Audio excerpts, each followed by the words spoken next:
Okay.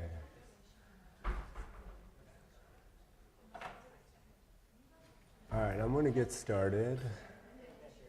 Um,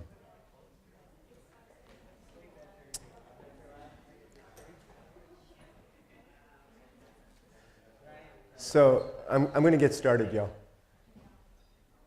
It's weird, as I look around, I was just kind of counting heads, roughly, and I think there's about 50 people in here. And there are, I think, 169 enrolled in the course. So I'm going to try not to take that personally, though it probably is personal. Thank you for coming, is the point. I appreciate your being here. Okay, I'm going to begin today with a little bit of a recap. We are heading into the serious home stretch of our semester. There's just three more lectures left. And we're entering the last unit on culture, and it might seem a little strange in some ways because it's a global sports cultures course, and so it's odd in a way to have only 3 weeks devoted to culture per se, but hopefully that kind of illustrates to you that the things that we think of primarily when we think of culture are things that are really heavily informed by all kinds of other areas of human existence. So in order to understand culture in a way, I'm trying to say, you've got to do some kind of homework ahead of time to prepare yourself. So I've divided, well, I'll get to this as I recap. I'll get more into that. So I'm going to spare you the Do Nothing Machine video, but I want to just remind you of the metaphor of the sports machine, and I'm going to take you through that and in a different way today,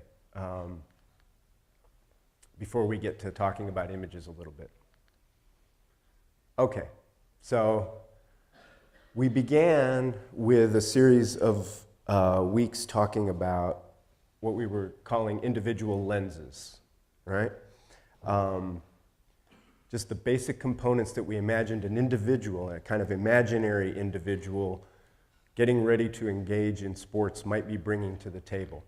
And the first thing that we talked about was just the human body and the way in which it might be conceived as biological, social, cultural, and from different vantage points. Then we looked at play in terms of a kind of basic impulse that human body might be motivated by to begin to engage in play. And you could even imagine that individual as a very young child, but we also talked about play as a way of being in sports that could even be part of much higher levels of sport than just, small kids. And we had a week where we talked about different kinds of limits that are built into games through rules, equipment, playing surfaces or areas, but also different kinds of social limits that bear on the individual body at play in sports. And then lastly, within this individual section, we talked about values and the kinds of desires or ideals that are intangible that individual might hold or cherish and seek to get out of the sports machine and also put into the sports machine.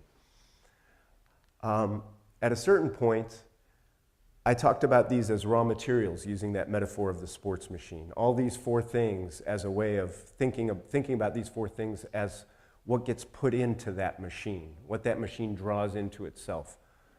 And I also was thinking that in a certain way, all four of these have to do with desire.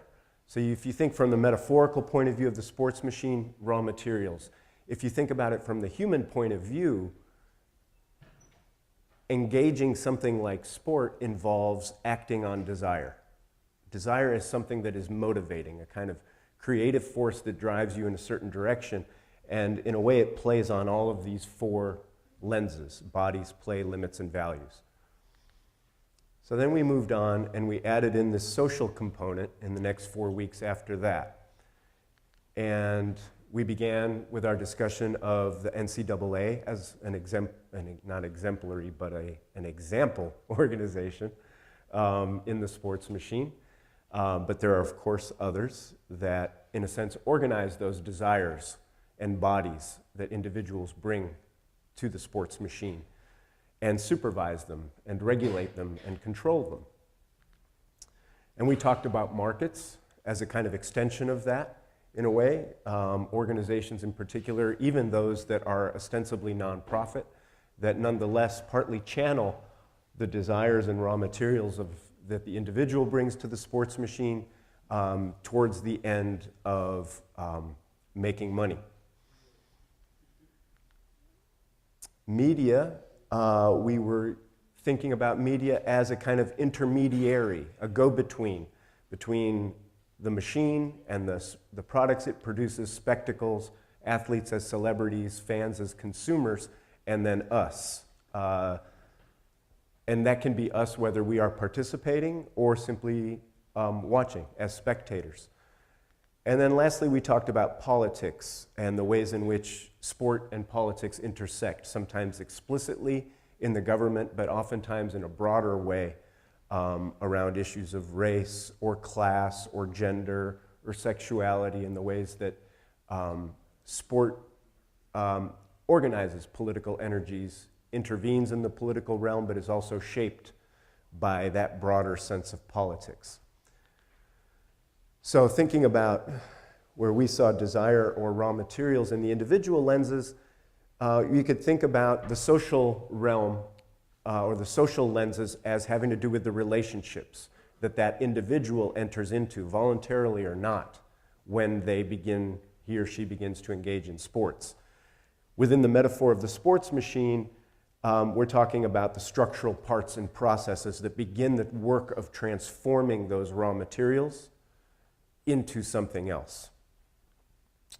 And now we're entering into our last 3 weeks, which are the cultural lenses. And we could think about these in a lot of different ways.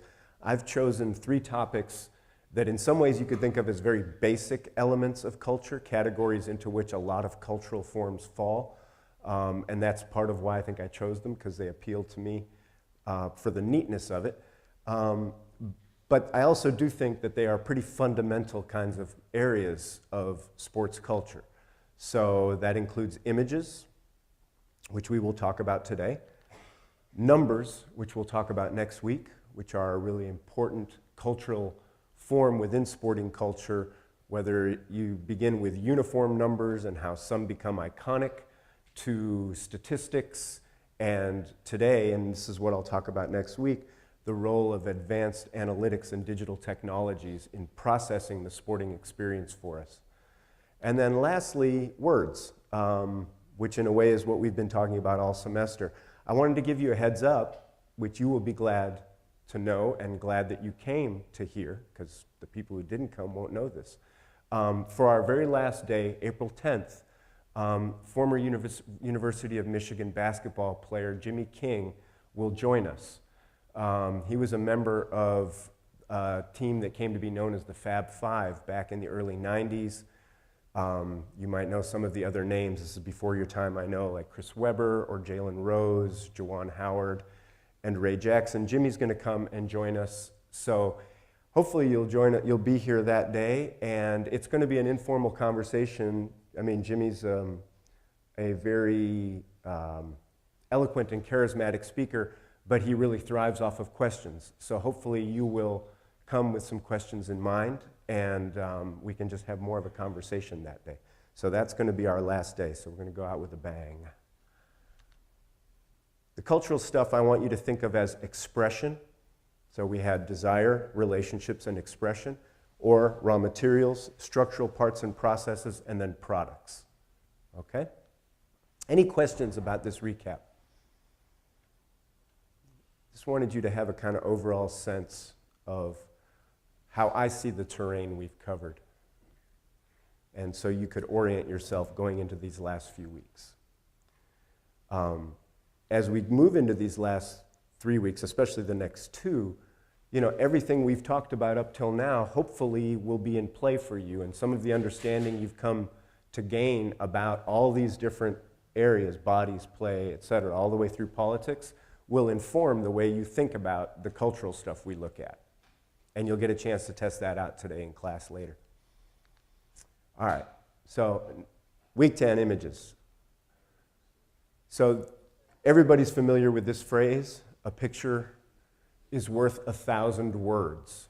So I think that that's a really important, it's a cliche of course, but it conveys something really important about the way in which images work and the way in which we might want to work on images as those who view them and consume them.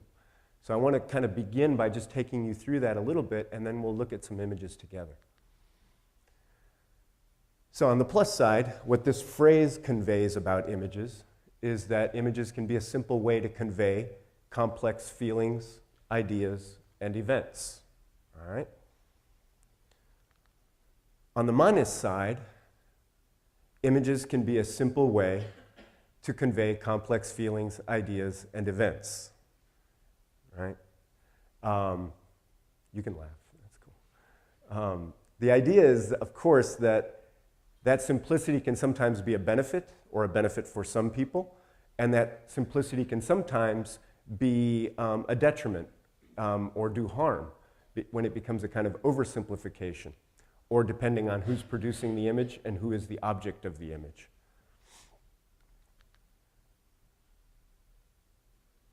A picture's worth 1,000 words also tells us something about how images work. That in a certain sense, that's an equation, right? One picture equals 1,000 words. But it's not 1,000 words, it's a picture. So where did those 1,000 words go? They were subtracted in a sense, and they are simply implied by the image. Images are also, though we tend to view them as though they are frameless, transparent pieces of glass through which we see reality, images are also framed, just like windows are framed, right? Or paintings are framed, and those frames help shape our perception. That's what I mean when I say they frame perception. They allow us to see certain things. They prevent us from seeing other things.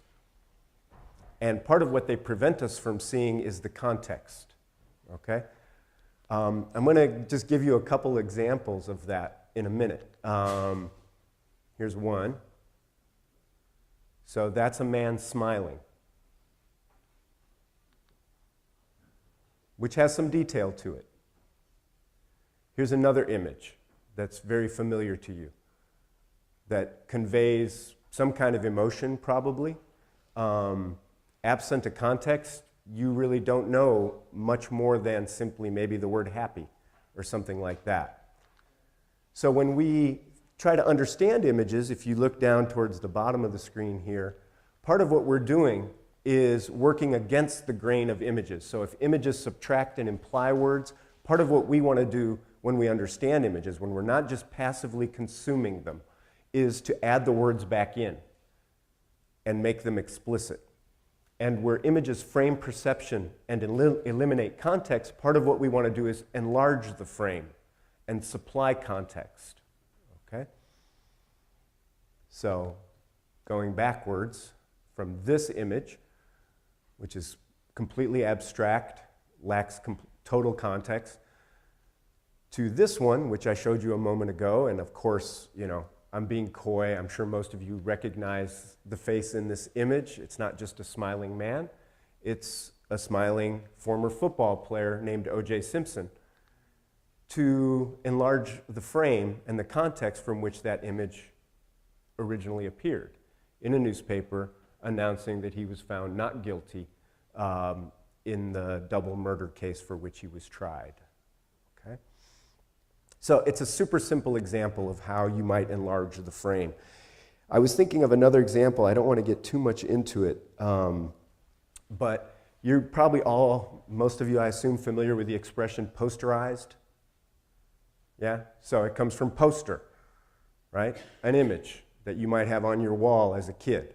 Okay? So to posterize or to be posterized means to be turned into the kind of victim of someone else's success, particularly in basketball, right? We talk about someone being posterized. That means they were dunked on in a kind of particularly humiliating way that might be, you become the kind of, I don't know, fodder for someone else's triumphant moment, okay? So we've seen it, I spent a lot of the time yesterday in a deep dive of posterized images of Blake Griffin and a million other people. I'm sparing you those, but part of what struck me as I was thinking about that image and about that phrase is how it completely eliminates the game context, right? And so that appears the next day as maybe the most important thing that occurred in a game because it so easily conveys something powerful and something that kind of grips us. But looking at a picture of Blake Griffin posterizing Timothy Moskow doesn't tell you anything about the game, doesn't even really tell you anything about that play. Doesn't tell you who won, doesn't tell you any of those things, right? So it's a very powerful kind of thing in sports. Memes are kind of the version that your generation has of this, I think, in particular, right? Where these things circulate virally, completely without context, sometimes deliberately removed from context, like Michael Jordan crying memes, right? Okay. Here's a series of images that we didn't get to talk about much last week, even though I showed you kind of the full clip from this, right? This is the Zidane headbutt from the World Cup, right? So you see Zidane driving his head into Materazzi's chest, Materazzi going down, and a few moments later the referee signaling that Zidane's red card has been given a red card and has been ejected from the World Cup final and what was his final game as a player. If you know something about this case now, but imagine that you didn't, what kind of thing would you take from these images? What story do they tell? If images convey a story, what story do you think these images tell? Could be a very simple one. Yeah? I would just say that Zidane is painted as like the bad guy in this situation, and then he rightfully, according to these, Yeah, to these images, yes. rightfully gets punished for his actions. Okay, so these images tell the story of Zidane, the player in white, as a bad guy who is rightfully punished for his wrong action within the game, right? And I agree. That seems to me to be the images, the story the images tell too. As far as I know, that blue guy, Materazzi's not doing anything. He's just walking up the field, right? Presumably in the direction of play, since I can see 2 feet at the top of the frame that are moving in that direction too. So what is Zidane doing? Suddenly turning around and headbutting the guy. He's an innocent victim. And so rightly, the referee is going to eject him from the game. Now, you know from what we talked about last week that whatever you think of Zidane's actions, finally, however you personally judge them, you are aware, hopefully now, that there's much more to this story. It's a much more complicated story than what these images convey with the way in which they are framed and with what they exclude. So, for example, they do not tell us what occurred before the moment on the left. They don't tell us what things Materazzi might have said.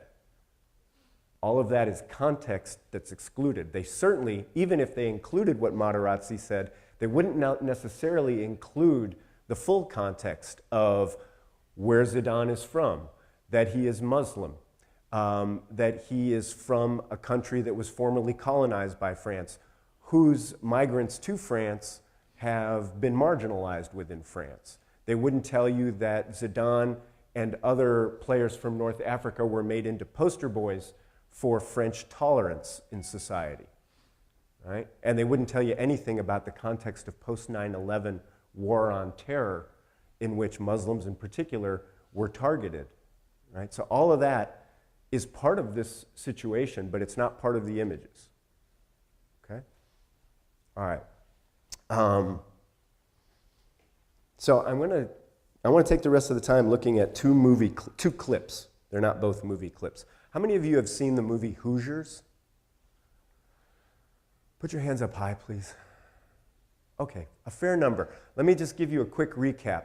Hoosiers was a movie made in 1986, and it frequently appears on the list of the greatest sports movies of all time. Okay? So we're talking about a classic sports film. It's billed as inspired by a true story. Okay? The true story that it's inspired, well, let me just tell you kind of the plot of the film rather than jumping the gun to tell you the true story. It takes place in 1952. The movie is set in 1952 in a small Indiana town, and it centers on the high school in that town, which is called Hickory High. Okay? It's a tiny, tiny high school with an enrollment of just, 161 students, I believe. Okay? Small high school. And a new coach has arrived to coach the basketball team at that school, Coach Dale. And he's come because the previous coach died. And Coach Dale is out of a job because it seems that he punched a player at his previous job, okay? So he's kind of descended. He's fallen from grace and landed at this kind of godforsaken little town in Indiana to take over this high school basketball program at this tiny school. And it's even worse because the star player, Jimmy Chitwood, doesn't want to play this year because he's so distraught by the death of his former coach and doesn't want to play for the new coach. Coach Dale has a hard time even putting a team together. He can barely get 6 guys, right? He's also, well, I'll tell you this part too, because it's part of the story. He deals with, his assistant coach is a recovering alcoholic who's struggling, played by Dennis Hopper, who's struggling to kind of stay clean but really can't. But Coach Dale takes him on as an assistant coach. He's got these 6 kids. Coach Dale instills in them all these principles of fundamental basketball, that they better pass the ball 4 times before taking a shot. They better play hard defense. And after a really slow start and a lot of resistance from town members who are really invested in the success of this team, the team makes its way through the state tournament. And crucially, at this point in time, the state basketball tournament was not divided into divisions based on school size. So the tiniest school could compete against the largest school in the state tournament. So tiny Hickory makes its way through the state tournament. They travel to the big city to play in the state finals in Indianapolis. And there they meet the Bearcats of South Bend Central. Okay? And at the beginning of the game, it's not going well for them. It looks like Hickory has met its match, and the Bearcats are too skilled, too big, too athletic. But little by little, plucky Hickory claws its way back, and that is where this clip begins, okay? It's going to go for about 3 minutes, though it is only the final 30 seconds of the game. And what I want you to do is just think about everything you've been thinking about in this course this semester. Just kind of bear in mind bodies and play and values and politics, all the things you might have been thinking about, whatever caught your eye. As you watch the film, I just want you to think, what story is being told, okay? I'm going to then, after I show the clip, I'm going to ask you to share some of your impressions of what you think the story is. And then I'm going to show you a clip of the actual final 30 seconds of the game upon which that movie was based. And we can compare the two, okay? All right. Hopefully this will roll. Hickory's in red. 33 seconds to go. Sensational comeback. Morrell having trouble with the inbounds pass.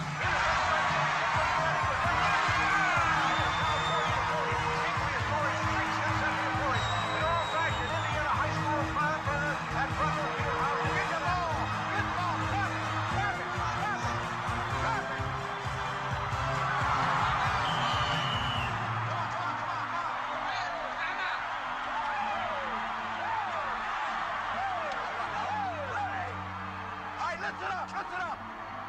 Here's what we're going to do. Jimmy, they're going to be expecting you to take the last shot. Jimmy's the star. We're going to use you as a decoy. Buddy, you get the ball, give it to Merle on the picket fence.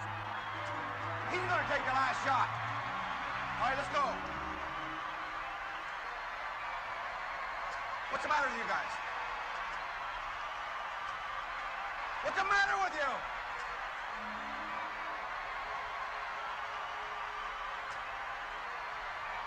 I'll make it. All right. Buddy, get the ball to Jimmy, top the key. Buster, you spread the floor. Let's go. They may be seeing basketball history here tonight. A sensational comeback by Henry. The score is tied at 40. There are 19 Recovering alcoholic. seconds remaining in the game. It'll be inbounded by Henry in the backcourt. Along the sideline, passed in by Ray Butcher, who was responsible for the interception. It goes into Buddy Walker. Walker on the attack, still in the backcourt.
That's the love interest of the coach, by the way.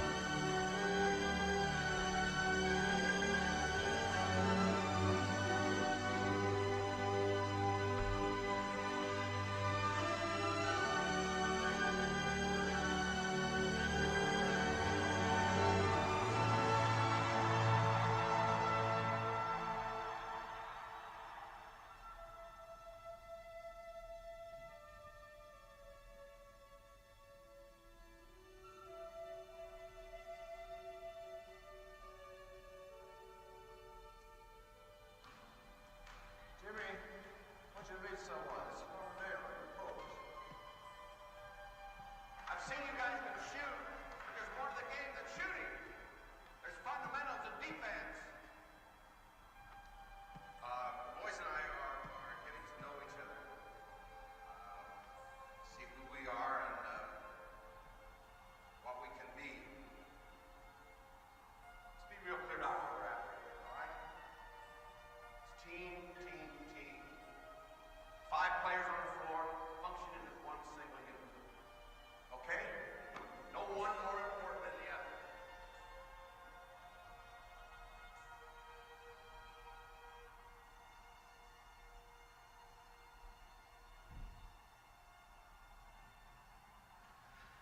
I love you guys.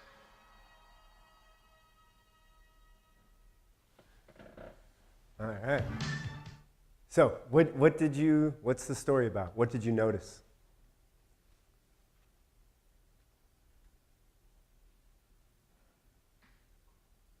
It can be elements of the game itself, any interactions you noticed, camera shots, sound, anything. Do you guys like basketball? Oh, yeah, good. Yeah. Elements of the game. Yeah. He has like the star players like not take the shot, and he's like was other just random dudes gonna take the shot, and he's like, what the hell, coach? Like why don't our star player take the shot? But like the other guys like, oh no, I guess I'll take it. So. Right? So what does that tell you? Does it convey anything to you? Any idea behind that? That's a good account of what happens. He's talking about that moment in the timeout where the coach has designed a play in which the star player will be used as a decoy for another player, but the players themselves resist that strategy successfully. And so the star player, Jimmy Chitwood, confidently says he'll make the shot. So what is, you get any takeaway from that? There's not a right answer to any of these questions.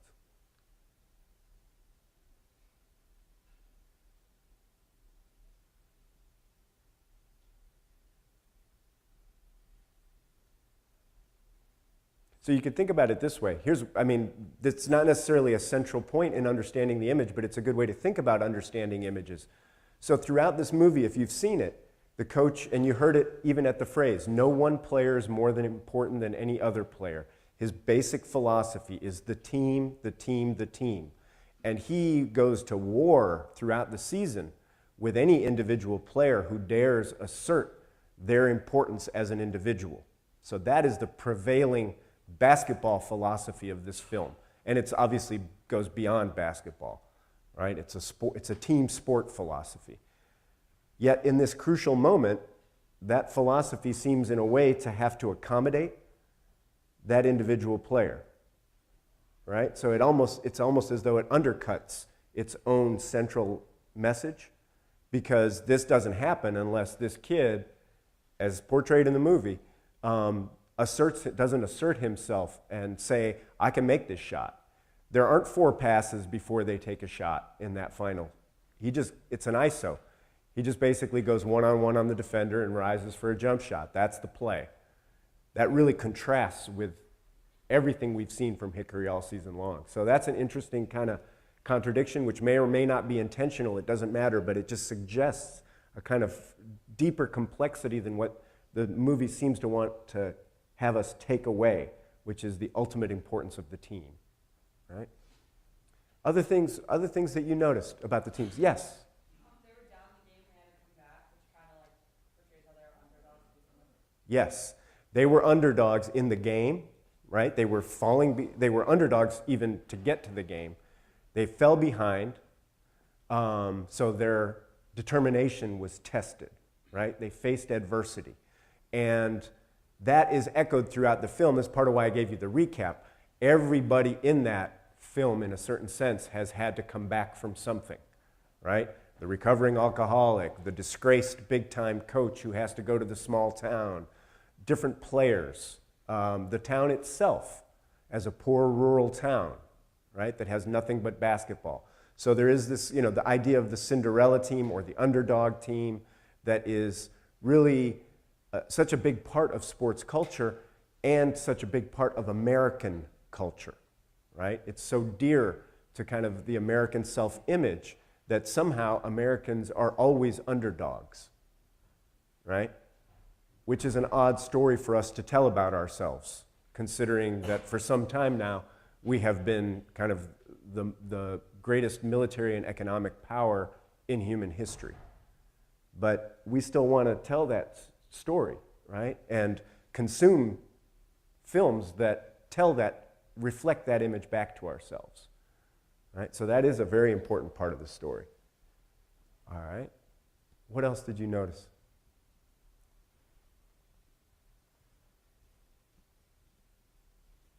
Mm-hmm. Jake? Like when they all crowded when they ran onto the court, they kind of cut out the scenes from the fans and they just put like a little music in. Yes. Like it just kind of separated you from what's actually going on. Like it was like a real event, you're hearing all these screaming and whatnot. Right. It's just a movie, it's just like, you just gotta have like the filming. Okay, so they kind of, right, so in the post-game celebration on the court, initially you hear the fan cheers, and then they turn down the fan cheers, and you just hear the music as you watch the scenes of celebration. So clearly that's not how you would experience an actual basketball game if you were there, or even if you were watching one on TV. What it suggests is that the music might be really important. So what do you think the music does here? Since we're dealing with a film, we don't just have an image, we have an image that includes music as part of how it conveys a story. So what did you think of the music as you were listening to it? How does it strike you? Did you notice the music, I wonder? At any point? You did, Dan?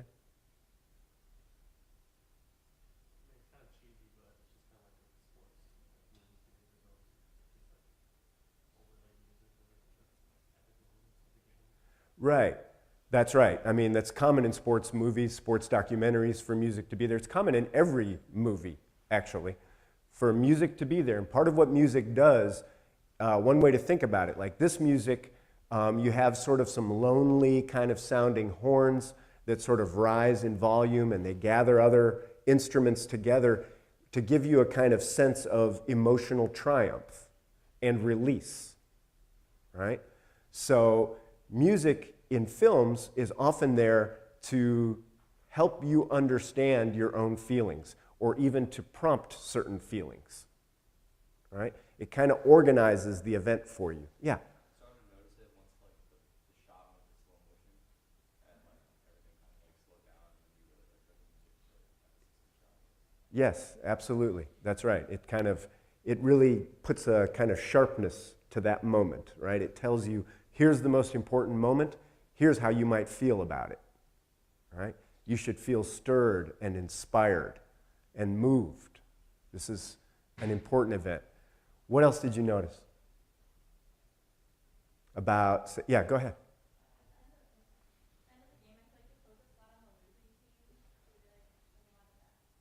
After the game, you mean? Yeah, when the winning team is on the court and they're celebrating, you notice shots of the losing team, their players kind of distraught. Okay. So what does that convey anything to you about sports?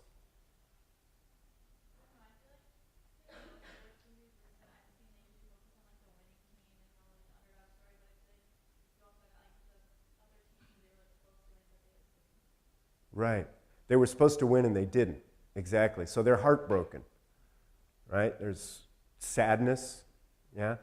And, their sadness may be something you respond to, but you might also think, and it might be hard for you to have kind of tapped into this unless you've already seen the movie without having seen the whole movie, but the movie strongly encourages you to be rooting for Hickory, right? That's who you are identifying with. That's who you know personally, right? To the degree that you have any kind of underdog spirit within you, they're your team. They are you, right? So in those scenes that you're talking about, we see the team that didn't win but was supposed to win, heartbroken.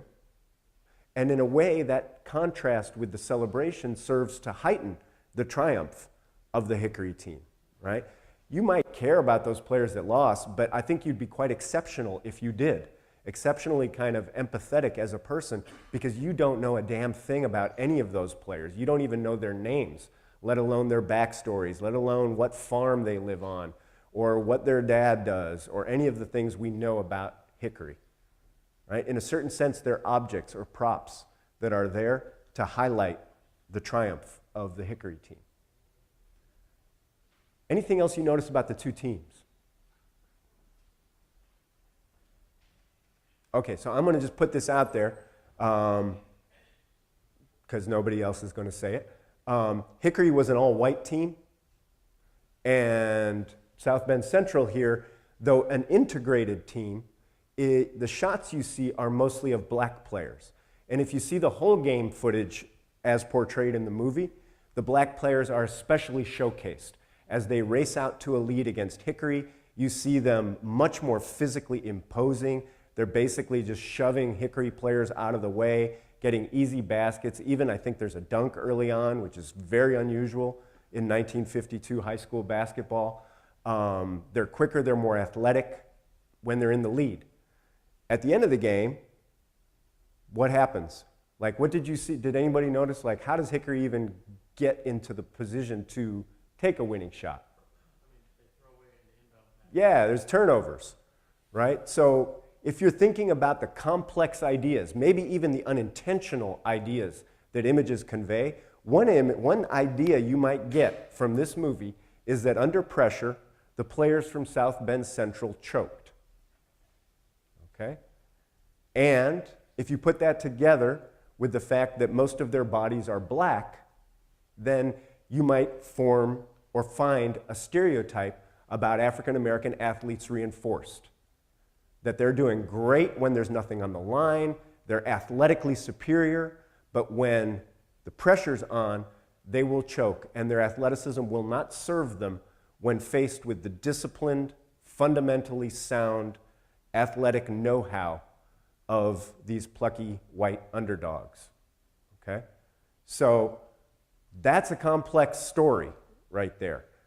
That this movie, I doubt the filmmakers intended it. So this is not about a conspiracy theory where they are trying to purvey these stereotypes. It's about the subtle ways in which, even unintentionally, images can convey complex social and political ideas that are just circulating around in the sports machine and send them back out again, right? Where people can take them in and find at an unconscious level that their stereotypes are reinforced, right? What's more, because it has set up an emotional identification between us and Hickory, we want that to happen.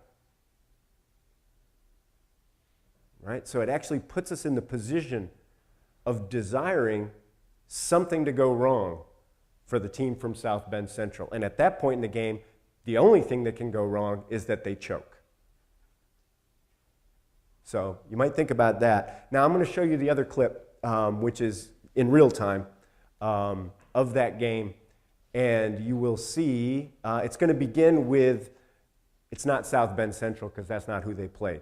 On the left-hand side, the team, their opponent's making a shot, and then it'll run through to the final possession. So Hickory's in dark.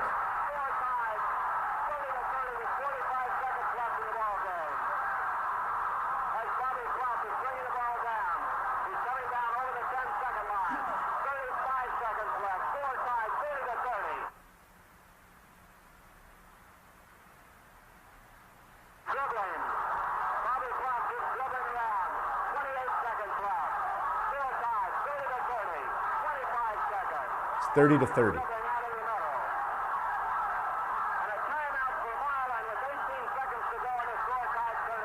And it's not Hickory, but rather Milan is the name of the real high school.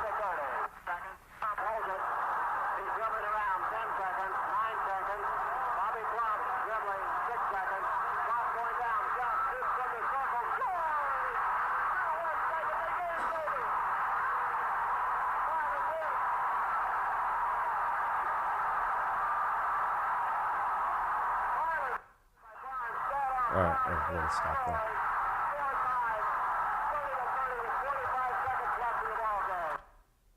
Okay, so what did you see in the final? Yeah. I mean, you're getting a play-by-play, Yes? a commentator that's different than the movie. Okay. Yeah. So that raises a question of why the movie might have not included a commentator, right? A play-by-play broadcaster in a radio booth, because that's common in sports movies where the media representation of the event is also somehow shown as part of the story. But it's not here. So just off the top, I'd never thought about that before, but off the top of my head, I would say that's interesting. They don't want the media representation to interfere with the way they want to construct the story, which is, you know, not a good or bad thing, it's just a thing. Okay, other things you noticed? Yeah.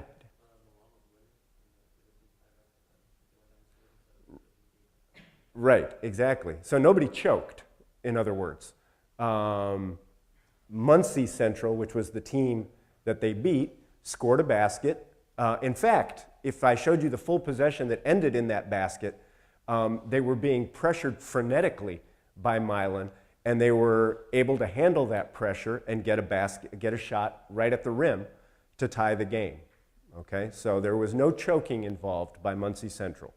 Yeah, Stefan. So, like Milan or whatever reached the state semifinals. Milan, yeah. Or Milan, yeah. So they're already a really good team. Yes. In the movies that I tried, didn't want to show that they were such like a good team coming back, being small. It would be a much bigger movie plot if they had a Cinderella story, but they're just not terrible, I guess. Right, so that's something you couldn't have known from just watching the actual game footage, and that's why I included it here.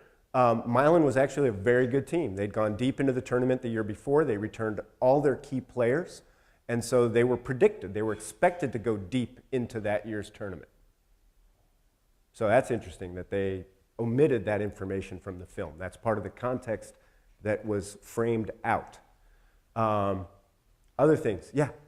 There was still like some timelines on the front of the basket that they were able Yes, right. So it wasn't exactly the perfect ending where the shot goes off right at the buzzer, right? Yeah, that's good too. Just think about the name too. So they changed it from Milan to Hickory. What do you think of when you think of Milan? Huh? Italy, sure. So, because you're thinking Milan. Right. Oddly enough, there's a bunch of Milans in the Midwest that are pronounced Milan, even though they look like Milan. So you think of Italy.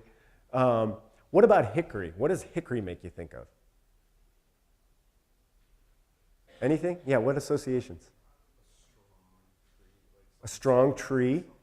Okay, so a tree, yeah. Sure. Anything else? Yeah, I mean, It makes me kind of think somewhere like in the middle of nowhere. yes, right. He said it makes him think of somewhere in the middle of nowhere. I mean, Hickory is a super folksy word, isn't it, compared to Milan? I mean, the first association we get to Milan is a European city well known for fashion. That's not going to help us in this underdog basketball story set in rural Indiana.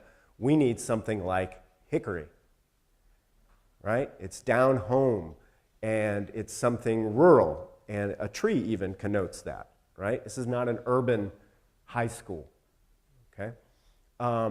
Other things, anything else that you noticed about the gameplay?